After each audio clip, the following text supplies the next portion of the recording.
All right. It's a live stream from Fact TV. I'm KMO. This time I was watching in the window and I saw Colin give me the 5, 4, 3, 2, 1. And it's on. So, I see one person in the chat. Whoever you are, you have total control over the direction. Well, not total control.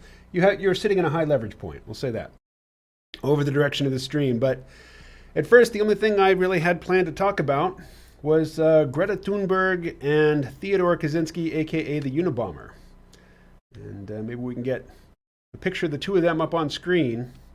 To me, Greta kind of looks like a opposite sex clone of Theodore, particularly in the nose, the eyes, the lips.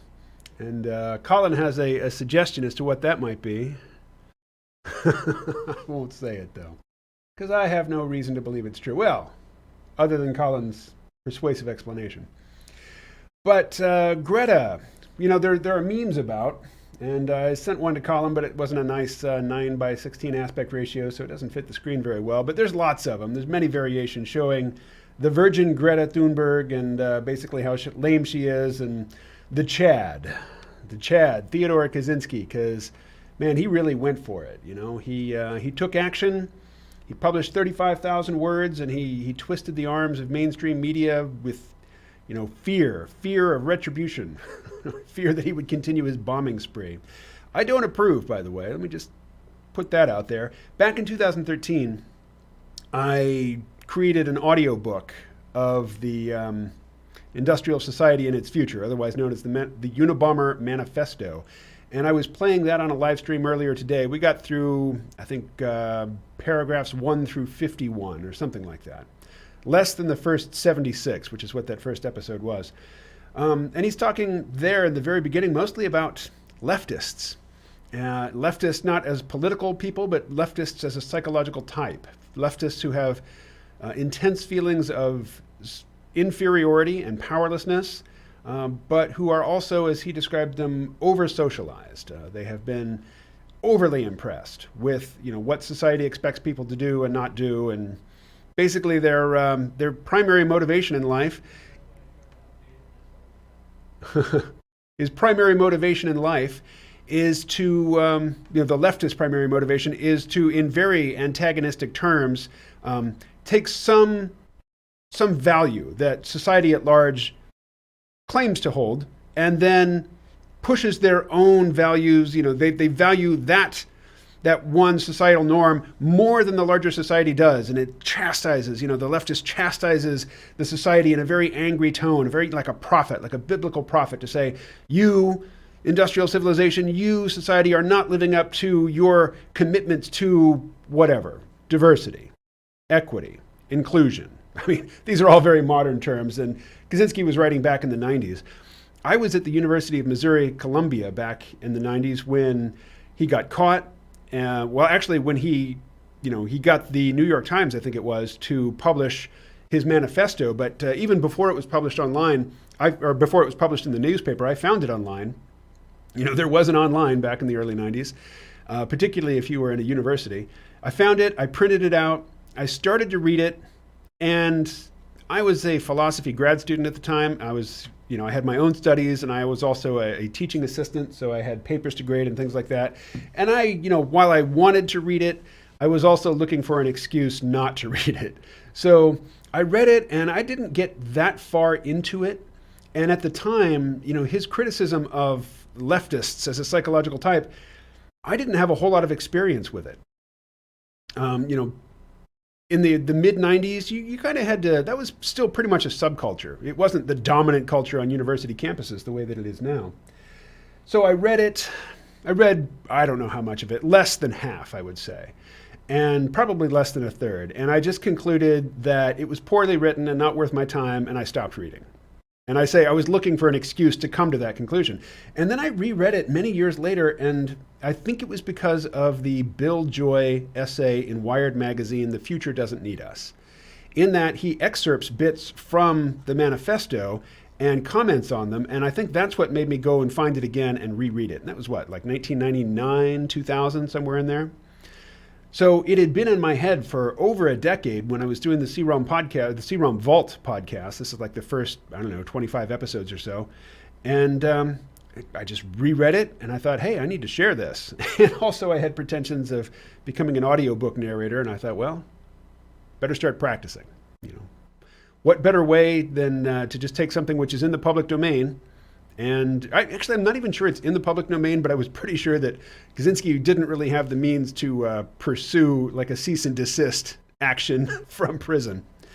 And I read it, and in the reading of it, when you do an audiobook, maybe you do them all the time and you're really good at it. But when you're an amateur and you're doing an audiobook, you have to do, take after take after take sometimes, and then, find the best one. So in the editing, I heard it, I'd read it just silently to myself once. Then I read it aloud, parts of it many times, because, parts of it are hard to read.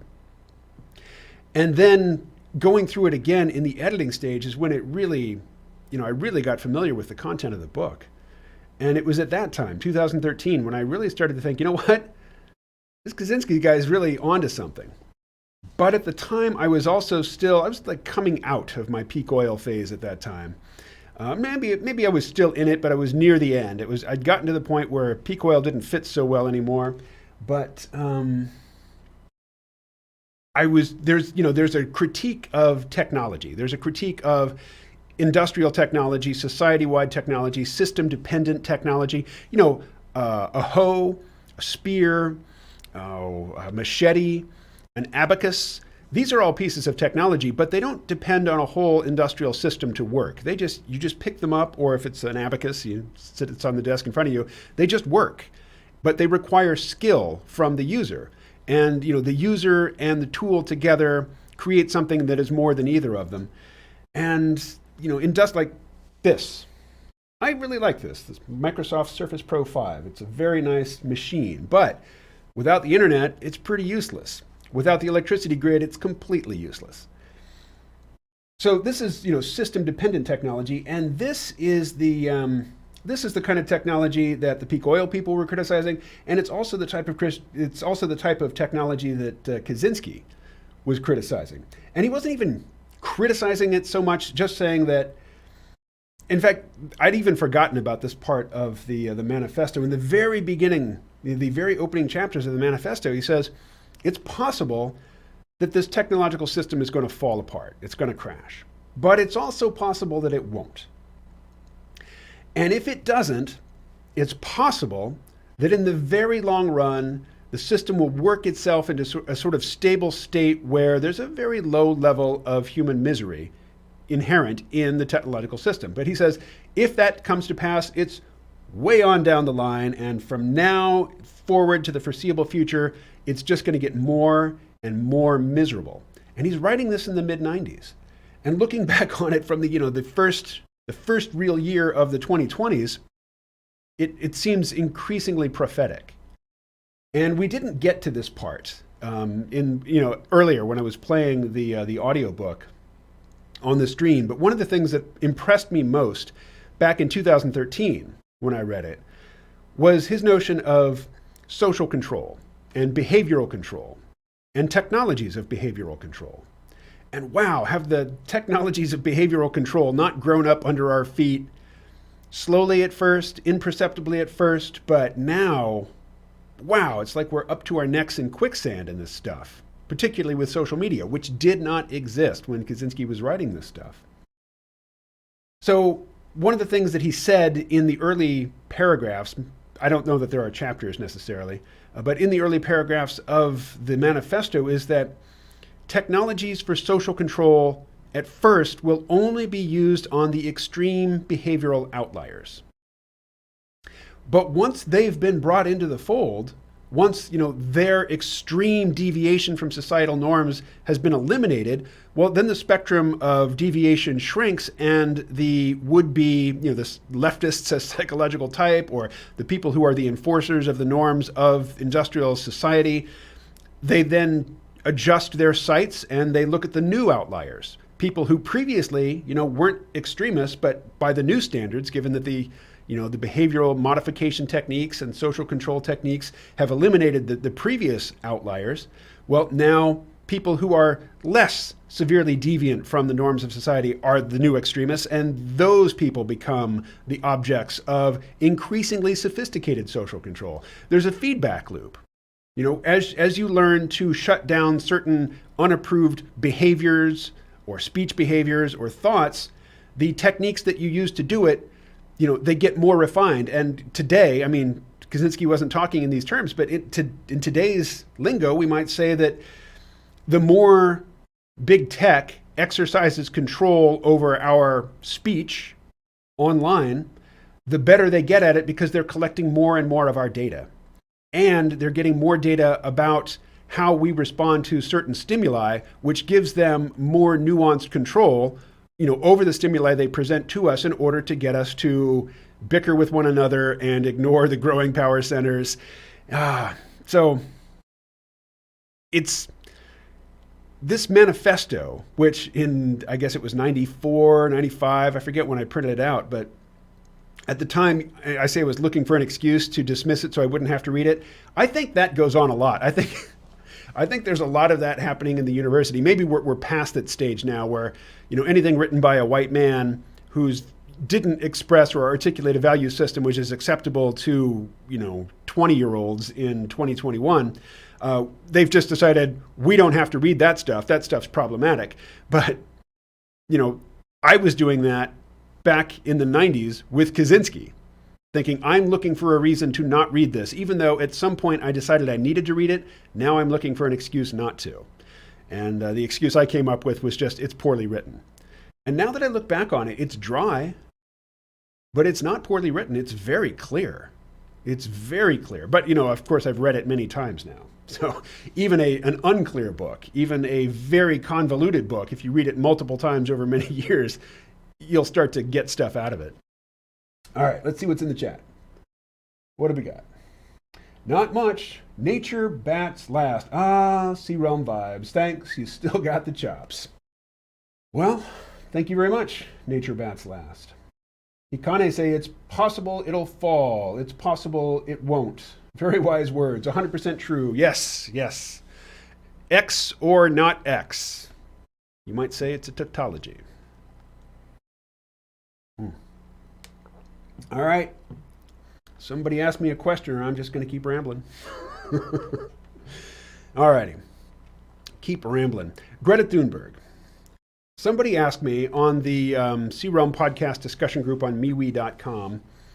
This was probably in 2020, maybe even 2019, I forget. It's not a high-traffic group.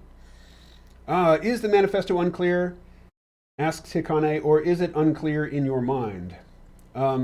In my mind, it is now very clear. And it's kind of hard to judge now. Once you get really familiar with something, it's kind of hard to see it as somebody who's seeing it for the first time would see it. But Greta Doonberg. Somebody asked my opinion about Greta Doonberg. And my opinion at the time was, she's not a scientist. She is a teenager who clearly has some sort of cognitive or emotional challenge, you know, special challenge that most of us don't face. And, you know, she's not bringing anything new to this message except her youth and her extreme anger. And she's not wealthy. She doesn't command the resources to put herself in front of a global media. That decision was made by adults to use her as a mascot for a point of view. And clearly she's not up to it. Her psychological and possibly physical state is not suited to that kind of intense scrutiny from a global audience, many of whom will be very hostile to her. So to trot her around the world in front of the cameras, take her to the UN, to me, this is all a very cynical, manipulative ploy by people who are pushing an agenda, who are pushing a message, but who do not themselves want to step out in front of the camera. So they use this mascot, this child, as their mouthpiece. To me, that's very cynical. And I'm not sure if it's irresponsible so much as just kind of cruel to her. I mean, yeah, she gets to be a global celebrity, but she's certainly not like a a Grammy-winning singer or something. She's somebody who is famous for getting up in front of the UN and castigating adults. How dare you? How dare just shaking with rage, and just again the prophet, the Jeremiah, just pointing the finger in extreme disapproval at the adults. And hey, I like to pick on the boomers as much as anybody, right? But that didn't land for me. I'm not in the headspace where that sort of messaging is going to appeal to me. And possibly it's because I'm not a leftist of the psychological type. Hikane says, a disabled child makes a good mascot. Anyone who attacks her ideas is bullying her. Yeah.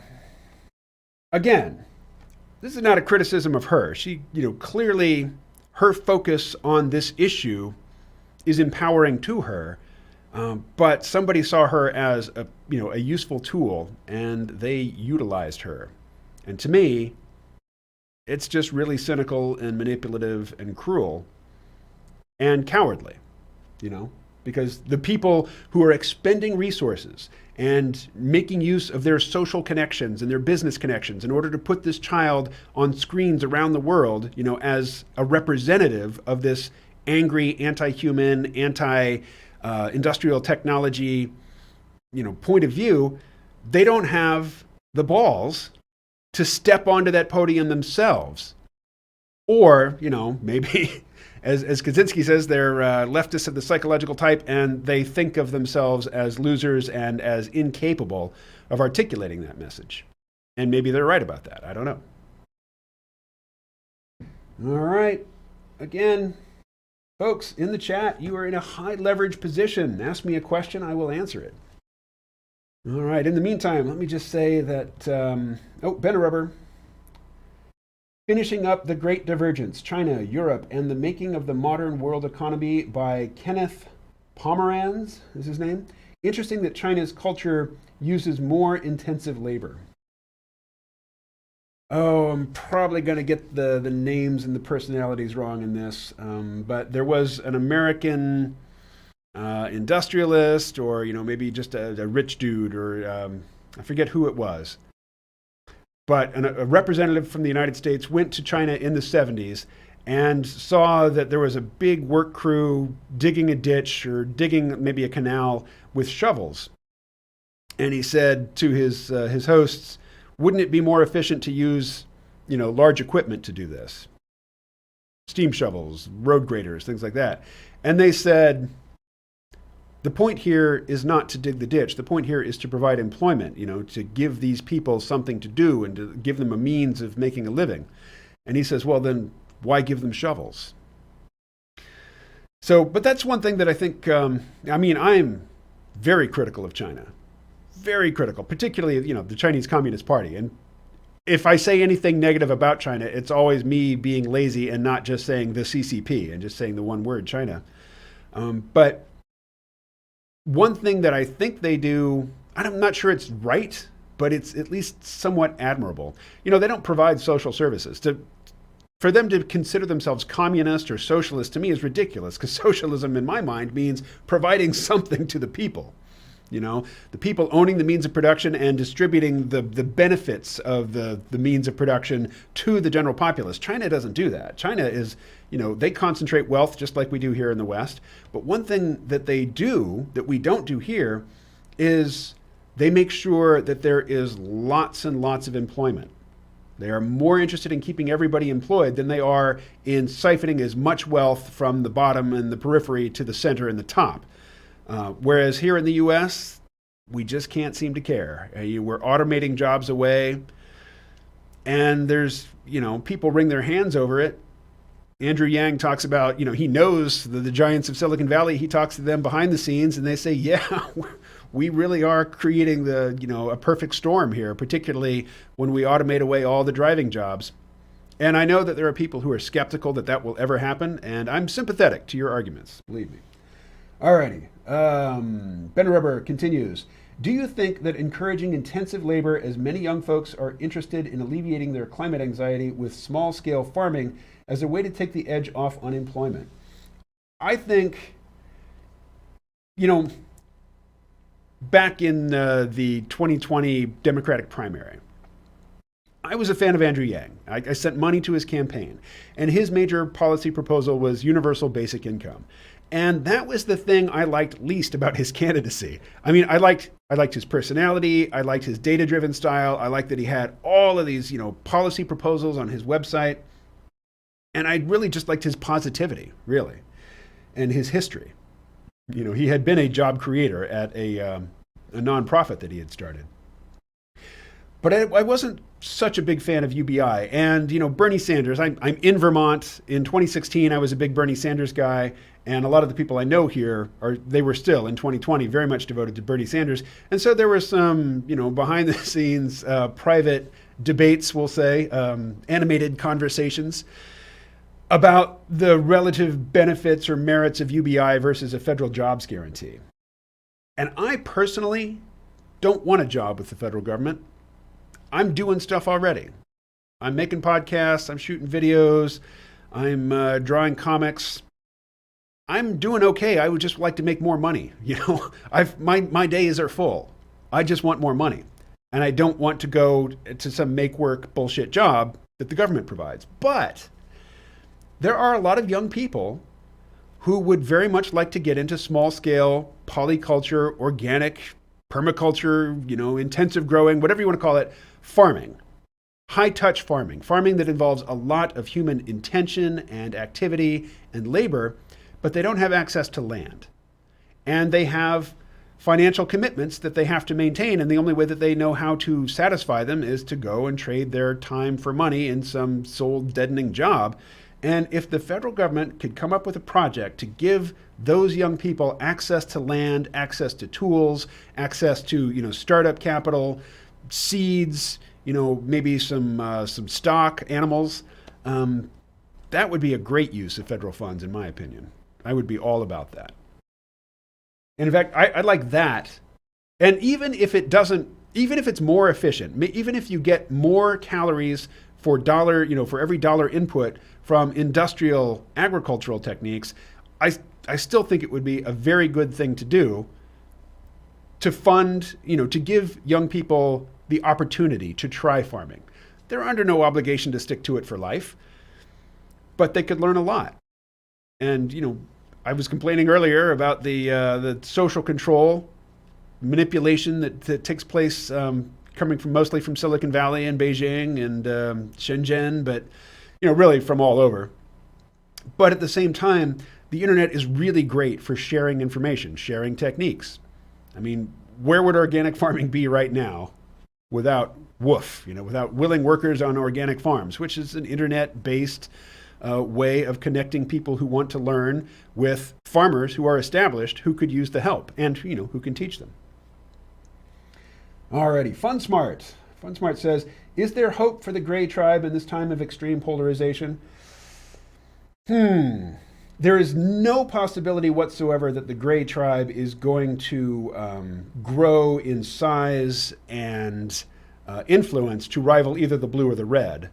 I think Gray tribers in general, and for people who don't know what FunSmart is talking about, we all know the blue tribe, Democrats, lefties, people who are very, very concerned that you use the right words. And if you use the wrong words on social media or even in private conversation, if it's overheard and reported, you have to lose your job. You have to be publicly humiliated and shamed and deprived of your income. That's the blue tribe. The red tribe, well, they're all about America and strong military, projection of strength around the world and, my guy, Donald Trump, and not every red triber is a Trump fan, but you understand the distinction. The Gray tribe isn't in the middle. The Gray tribe is sort of at a distance, and it's like, okay, you people who are really concerned about trans rights or whatever, why is that even an issue? They just have no patience with the red tribes, the previous red tribes anyway, abuse and domination and oppression of sexual minorities. They're like, why are we even talking about this? Just let people do their thing. The Gray tribers tend to be pretty libertarian, libertine in, hey, it is not the function of society or especially of the government to enforce anybody's notions of morality on everybody. Gray tribers are also, I say they're libertarian. I don't know if there's a strong environmental ethos among the Gray tribe. I imagine many Gray tribers who are, working in tech, they have to pay lip service to a lot of Blue tribe platitudes. But on the inside, they're kind of like James Damore at Google, who wrote that, I've heard it called an anti-diversity memo. It was no such thing. I would think of him as a Gray triber. He's not your stereotypical, red meat, my country, my God, USA, go. That's not James Damore. He was very much a Gray tribe sort of intellectual dude.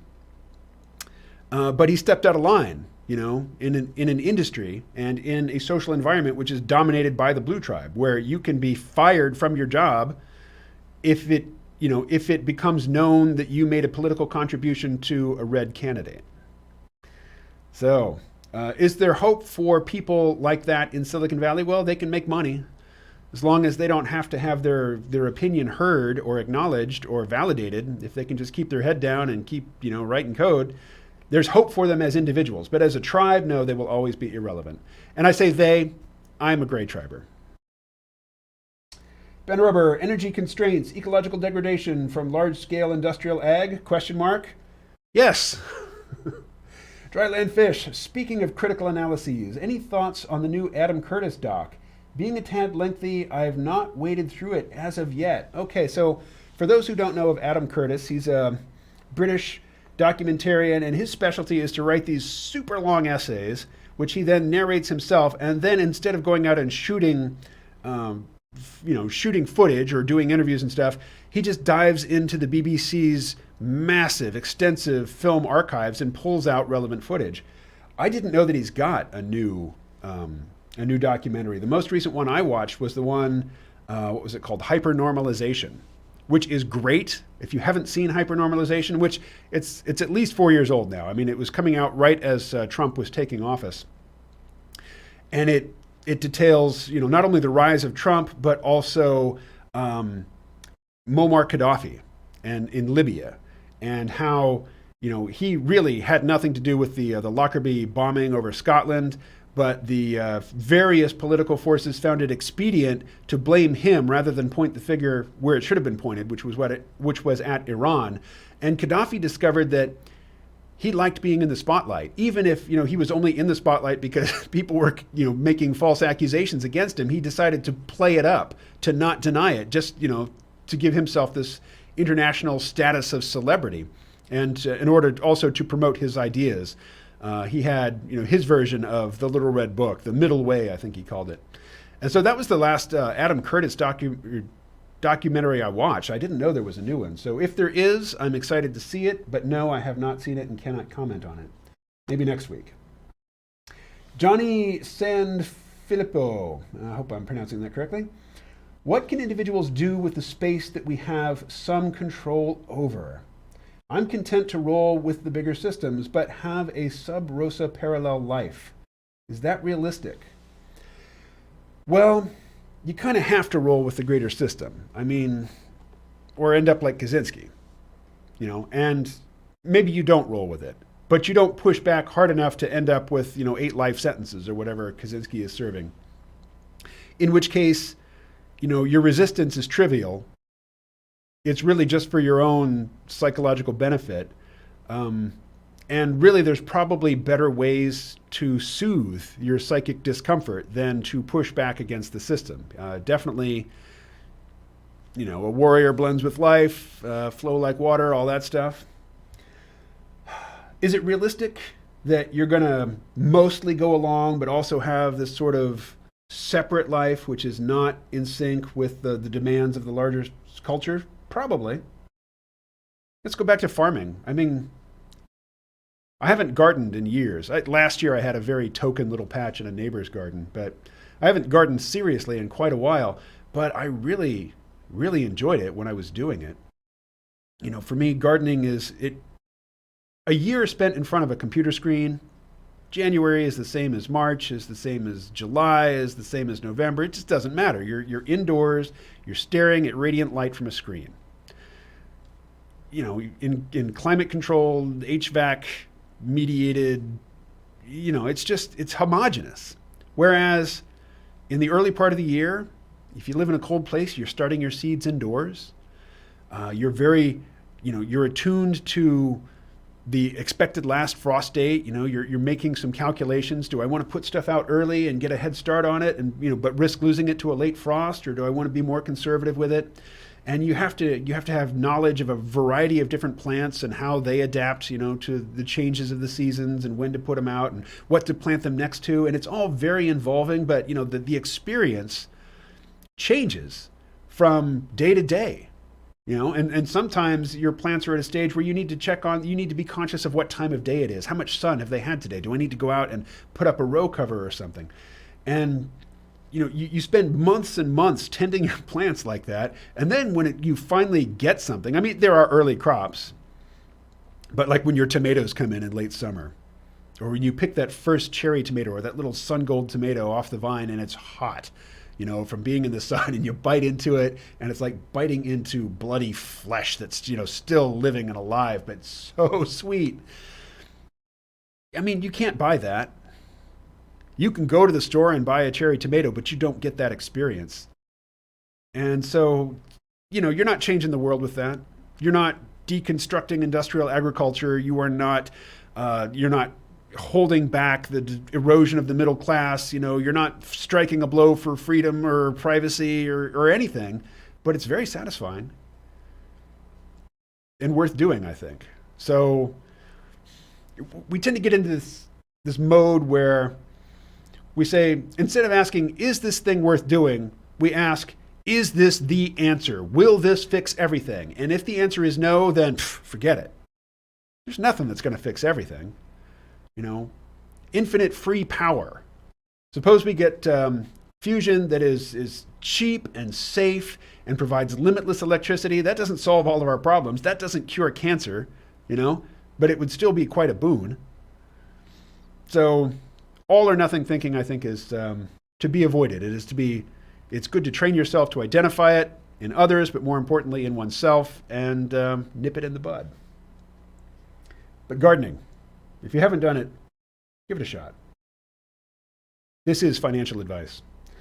Okay, also, says Ben Rubber, add that we value exercise and many of us are underactive. Well, I'm very underactive right now. I didn't put shoes on at all yesterday. No, I did yesterday. I walked to the store yesterday. The day before that, I didn't put shoes on. Many a day, I never get out of my pajamas these days. My gym has closed, but there are a few people who get to work out in there because they've got money and they bought their own insurance policy, so they can work out in the gym. So COVID closed the gym for non-rich people, but the same gym is still available to people with money. Kind of burns me up. Ben Rubber says, anywho, you answered. Just finishing my long comment / question. James Corbett called World War III. That his, as far as rolling with the bigger system and the possibility of rolling parallel, he sees it as a war.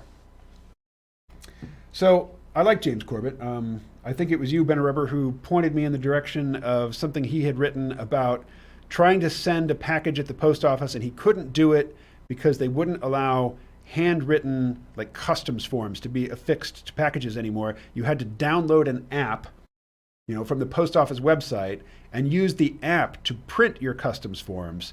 Still physical forms that get stuck to the outside. They just can't be handwritten. The Japanese culture, I lived in Japan. They have 3 character sets, katakana, hiragana, and kanji. And kanji has thousands of different kanji that you have to know. And it was actually kind of hard to bring a computer interface to Japanese because it is such a handwritten centric culture. And for Japan to get to a point where they don't allow handwritten labels, things have gotten very out of control at that point. But, as James Corbett said in that blog post, you go to the post office website, you get the app. What's it cost you? I mean, how has your life really changed from that one little action? Well, it hasn't so much. I mean, how often do you go to the post office? How big a deal is it, to use an app on your phone rather than a pen to fill out your customs forms? It's not a big deal, but that's just that's one snowflake. And the avalanche is millions of snowflakes that accumulate at the top, and then, there's a triggering event and down it comes. Or maybe there's not a triggering event. Maybe it's just snowflakes falling from the sky, but they add up and eventually, you're buried up to your eyeballs. So I think we're getting to the point where we have shrugged and we have clicked, I agree, I agree, I agree, without reading what we're agreeing to so many thousands and thousands of times. There's that South Park episode, I think, where one of the kids' dads, he had to go and be a towel boy in Bill Gates' palatial mansion because, he had agreed to it, just in some click wrap, just, getting past that annoying text that you have to agree to in order to get to, whatever content it is you want or whatever app it is that you want to run. How do you fight a war against that? I mean, I know a guy, he's a public figure. I can say his name, John Michael Greer. He had his own blog. It was called the Archdruid Report. It had a very large following, but it was it was on Blogger, I think. And when he was traveling, he doesn't use a smartphone. He doesn't have a cell phone, doesn't drive. He's drawn the line. There are certain technologies he's just not interested in. He does publish online. He has a computer, but it's an old computer because it doesn't need to do graphics intensive stuff. It doesn't need to play movies. It just needs to be basically a typewriter that allows him to upload stuff to the internet. And he got so fed up with not being able to access his own blog while away from home because he didn't have a cell phone on which to do the two-factor authentication. He just said, screw it. He had a very large following. And he said, forget it. This blog is done. I'm starting a new one. I'm going to have a friend build it for me. There will be no two-factor authentication. I will not need to participate. He's fighting the good fight. So it can be done, but he doesn't drive. He doesn't watch YouTube. He doesn't watch Netflix.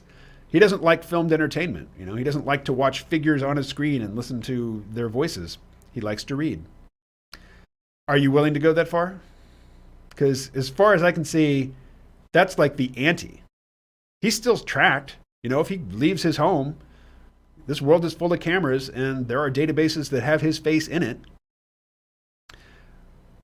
How much of the benefit of living in this system are you willing to forego in order to feel as if you are no longer under its thumb, even though you are still under its thumb?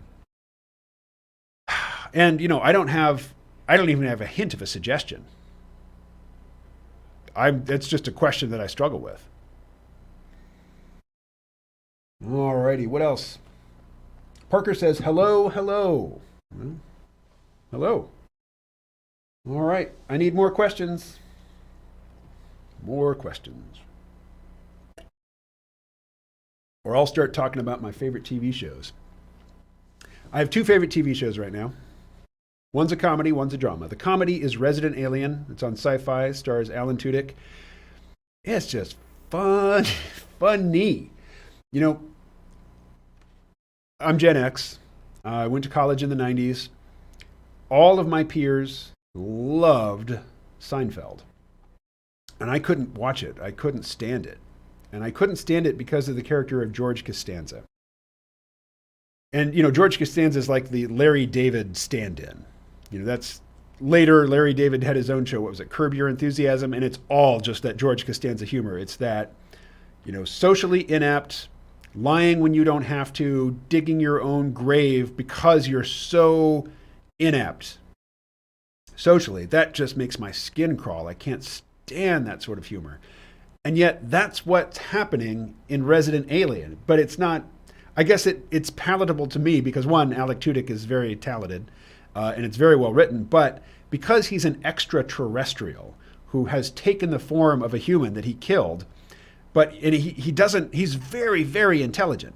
He can masquerade as a doctor functionally. He's serving as the town doctor, basically just looking stuff up on his phone, in order to match symptoms to treatments and doing just fine with it.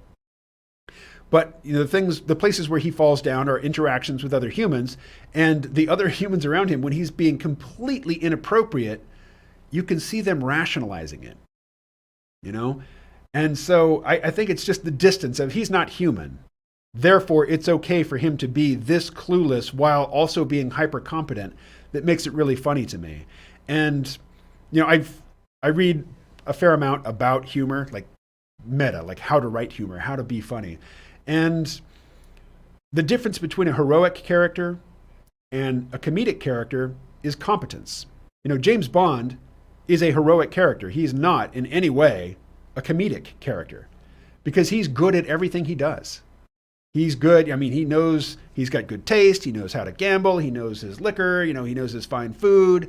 He knows culture, and he's a badass martial artist, and he's good with guns. I mean, he's great with the ladies. He's just good. He's skillful across the board, and he's not funny. If you want to laugh in a James Bond film, it's either coming at the expense of somebody that James Bond is making fun of, or you have to introduce a comic relief character who is funny because he or she is incompetent. Well, the neat thing about Resident Alien is you have this hyper competent, like superhumanly competent character who is deficient in his understanding of how people relate to one another and what's appropriate. So that's where his ineptitude leads to humor. And I can take it. Not only can I take it, I love it. Absolutely love it.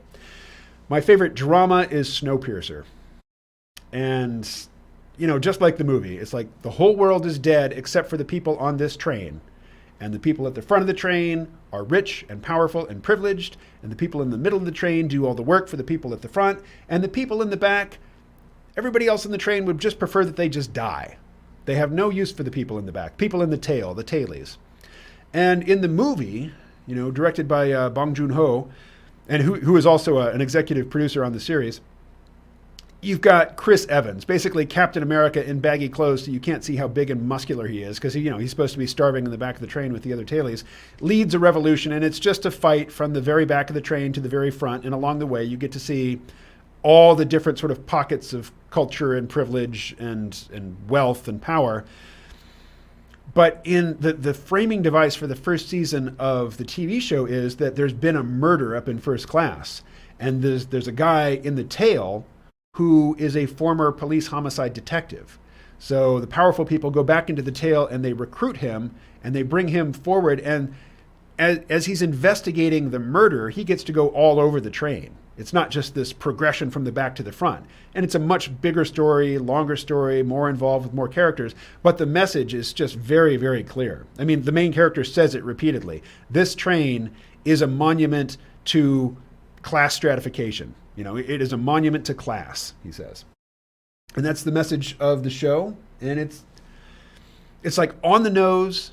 It's not hiding anything. It's not trying to be sly, but it's still subtle and it's still nuanced and textured. And it's great. I absolutely love it. And in season 2, Mr. Wilford, of Wilford Industries, the one who had the train built, he shows up and he's evil, very evil, but he's also complicated and nuanced. And he's played by Sean Bean, Boromir from Lord of the Rings.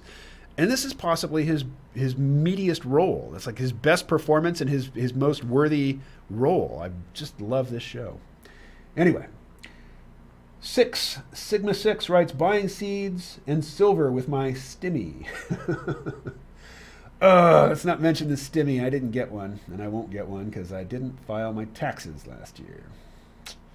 I hated that damn show. Cheers, too. Oh, you mean Seinfeld. Now, Cheers, I was a kid for Cheers. That was earlier. I was less sensitive, I guess, and also less critical. So I have a soft spot in my heart for Cheers. Parker says he uses a computer, but not a small portable touchscreen-based one. Okay, every man has a code, I guess. Yeah, but a lot of people's code is just off the shelf. They didn't come up with it themselves. They just took it as received wisdom from social authority. 6 Sigma 6 says James Kunstler is a heroic character. He does use a cell phone, though. He's not on the John Michael Greer level. And he does drive a car. What do you think of the theory Snowpiercer is an unsanctioned sequel to Charlie and the Chocolate Factory? I'd never heard that. It says Grant Ballard, asks Grant Ballard. I'm trying to even latch onto that intellectually. It's an unsanctioned sequel to Charlie and the Chocolate Factory. I would need more. I'll have to search on that and maybe comment on it in a future stream. FunSmart says, I went from believing in peak oil collapse. Later, it no longer seemed realistic. But now, after the state/corporate power grab after COVID, is dystopia imminent? You know, I have the same trouble here that I had with peak oil. Let's cast our minds back to like 2008. 2008, even more so in 2009, because we had the example of 2008 of how things which seem really stable and strong and robust can just fall apart, and reveal themselves to have been very tenuous all along. Of course, I'm talking about, the housing bubble collapse, Bear Stearns, all of that. You all remember 2008, right? And I would be like, I was broke and my marriage was in a bad place and I was doing work that I hated, but I also, was still early in the C-Realm podcast and the audience was growing and I was getting great feedback and it felt really good to do that podcasting work. And so I couldn't tell. I mean, am I in a bad place or am I in a good place? And looking back on this time in the future, will I look back and think, oh man, that was a really hard time, because you were in a bad place with your marriage and your career was garbage and, you're struggling with money all the time? Or will I look back from a few years in the future and think, man, I had hot water, I could take showers, I had regular meals, I had a clean bed to sleep in, I lived in a safe place. What's the future? What is the present moment going to be like? How is it going to compare to the future? And when I look back on it now, I think of it as a hard time. But that's because civilization didn't collapse. It's because we still have hot water. I still have a microwave. I can still have, when this is done, I'm going to walk to the store and I'm going to buy a beer. The store still has beer. And they will give me some in exchange for me, sticking a plastic card into a slot. So 2008 was a bad time for me. But it could have been qualitatively identical to what it was and compared to a different future be heaven on earth. So the present moment, what is the present moment compared to 5 years from now? I'm convinced by George Friedman's book, The Storm Before the Calm, that the 2020s are going to be really, really tumultuous. I think compared to 2021, I think 2021 is going to seem pretty great by the standards of 2026. But 2026 is going to seem terrible by the standards of 2036. I think we're going through a really rough patch, but I think we will come to a new stability, which won't be permanent. It's not a happily ever after, but hopefully it'll be I'm starting to hold out hope again for radical life extension. So I don't want to say, I hope I end my life, in that next stable period, that I don't have to be a senior citizen in a time of great social, and climactic and technological chaos. But who knows? I mean, there will be periods of chaos, and if I can continue to exist and live through them and experience them and suffer through them, well, I choose to. Let's see. Dystopia is ready here, says Hikane. We just pretend it isn't. And it might be. Might be. Yeah, I mean, there are certainly, you can describe the present moment in very dystopic terms, and it would be accurate. Particularly the lack of privacy, the intense social control, the fact that young people don't have a clear path to a reliable way of making an income. I mean, yeah, there's a lot of dystopic elements to the present moment, no question. 6 Sigma 6. I mean, and 5 minutes? All right. We're almost done, so I'm going to burn through your questions here.